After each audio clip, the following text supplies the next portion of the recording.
Is the devil real?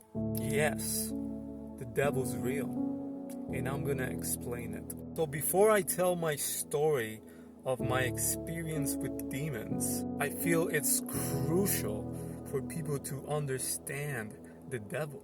And in order for people to understand the devil, we have to first understand God. So first of all, popular question by atheists, and one that I even asked, is why did God allow Lucifer to become the devil if he knew that would happen? So to understand this, we have to break it down into 3 parts. Number 1, why does God allow him to assist? Number 2, who is the devil? And number 3, what can the devil do? So first of all, to understand why did God allow the devil to exist, we have to talk about free will. Stick with me. Galatians 5:13 says, "For you have been called to live in freedom, my brothers and sisters, but don't use your freedom to satisfy your sinful nature. Instead, use your freedom to serve one another in love." Free will means that God doesn't force anyone to do anything, because love isn't forceful. Love isn't chains. Just like a parent must allow their children to experience life on their own, which is scary, God does the same, except if we can recognize Him. Unlike a parent, He never truly leaves our side, but He also doesn't directly intervene in everything, because that wouldn't be free will, and you wouldn't really learn anything by yourself. If He's always giving you everything and feeding you everything, you would just be a robot. To be human, to have the free will to understand how bad we need Him. If God directly intervened in everything, then we would become self-sufficient. And being self-sufficient is one of the worst ways to blind us to God. Because think about it, He can intervene, but if you don't read the Bible and you don't know what is intervening, then how can you actually even believe in God?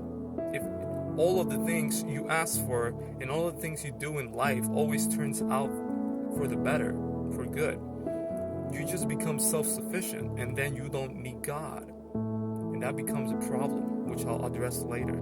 When we get overconfident in our own value and comfort, despite not actually offering the world saving, that's dangerous.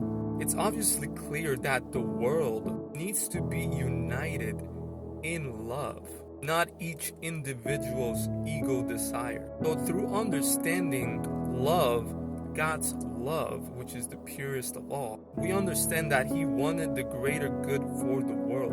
And through the Bible, He explains it. However, He deemed us as selfish, because we are. Because what freedom does, in actuality, it makes us selfish. Because we all lack God's amount of love.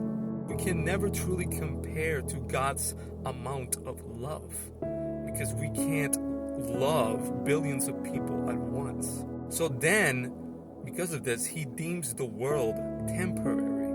For us to get to heaven, we must humble ourselves to His glory before dying. Death was created to separate the humble from the egotistical. Those who, blinded by their ego, think they are above God and that they don't need Him. So how does the devil tie into this? How does he get in the way? Well, he uses our ego to make us doubt God's nature and intentions. Therefore, always staying sinners, because we're not God. So God allows free will because God allows you to experience life without Him, because He doesn't want us to be programmed robots, because that's not love. If someone ties you to a basement, puts a chain in your arm, says, do this, do this, do this, is that love? No, you're just a slave. You're a robot. That's why the phrase exists. If you love something, set it free. If it comes back to you, it truly loves you, right? Love doesn't force anything. Even if your intention is to take care of someone, you can't force that person to be taken care by you. It's sad, right? You may love someone and you want to take care of them, and you know you will. But if they don't love you back, you can't do anything about it. Therefore, through experiencing suffering and pain, and because those things exist in the first place, we can have a proper comparison to what happiness actually is. Because if you never suffer, you never experience the other side of happiness. All you are is either a robot or a spoiled brat. Because you get everything you want without working for it, without even understanding the blessings that you have. Therefore, insulting the people that suffer with your existence and never truly understanding God's love, because you take everything for granted. You don't even understand what love even is. What are emotions if they don't contrast each other? From experiencing the contrast is where we have the opportunity to gain true wisdom and become an inspiration to others.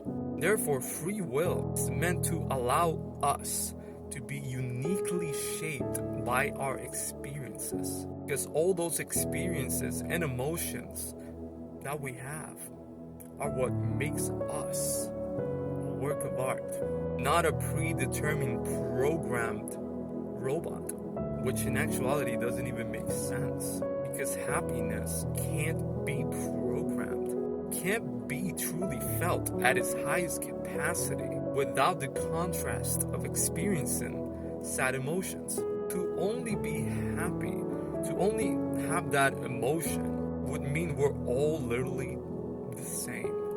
There's beauty in the pain, there's a story in the pain, there's inspiration in the pain, there's gratitude from the pain, and finally there's love from the pain. So to understand why the devil exists, we understand that he exists as not only an example for humans of what happens when we stray away from God and try to rebel against him, given that he was an angel first before being the devil, but he also exists as a metaphor of what we can become, meaning that humans are not perfect, will never be God. Therefore, Lucifer, the angel, through ego became the devil because he tried to be God, but he was only an angel. And so through that, all of that, we understand that given that humans are naturally sinful and that happiness and good can't exist without the contrast of other things, the devil exists because humans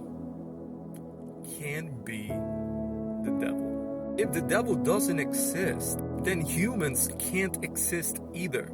Because we have the same choice that Lucifer did, except Lucifer was even more greedy. He was already an angel, yet it wasn't good enough for him. So humans have a choice. Stay human without God, be an angel with God, or be the devil. Not because you're directly evil through crime, because through your human ego, you blind yourself to the need of a God.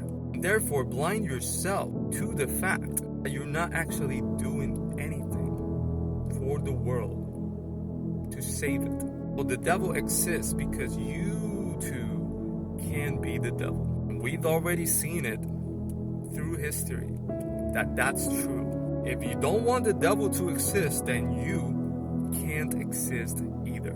So there's your answer. The devil isn't to blame for you ignoring the suffering of the world. The devil isn't to blame for all your bad decisions.